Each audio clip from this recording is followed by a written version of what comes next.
Hi everyone, তো কেমন আছেন সবাই?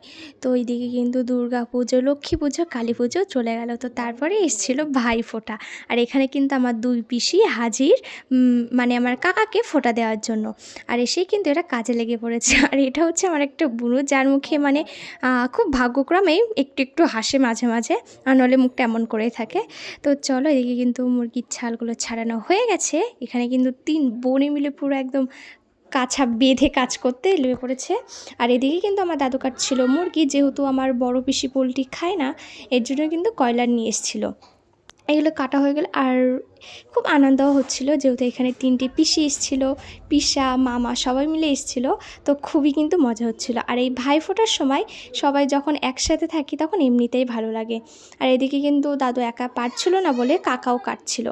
আর এইদিকে আমি চলে এসেছিলাম ঠাকুর ঘরে চন্দন বাটার জন্য। পিসি আমাকে বলল যে ভাইফোঁটাতে চন্দন লাগবে, যেহেতু এর জন্য আমি এখানে চলে এসেছিলাম ঠাকুর ঘরে। তো তারপরে কিন্তু আমার দিদি আমার ভাইকে ফোঁটা দিচ্ছিল।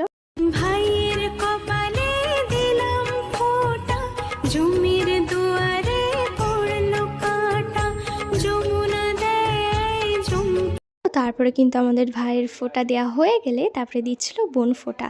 তো ওইদিকে হয়ে গেলে কিন্তু আমরা চলে এসেছিলাম খাওয়া দাওয়ার দিকে। আর এখানে কিন্তু মাছ, মাংস, ডাল, পাঁপড়, মিষ্টি, দই সব কিছুই হয়েছিল। আর এদিকে ভাই তো ও তো সব কিছু মানে যাই দেবো ওর তাই ভালো লাগে। তো আজকের ব্লগটা ছিল এটুকুই। আবার দেখা হচ্ছে পরের ব্লগে। কেমন লাগলো অবশ্যই বলবেন। আর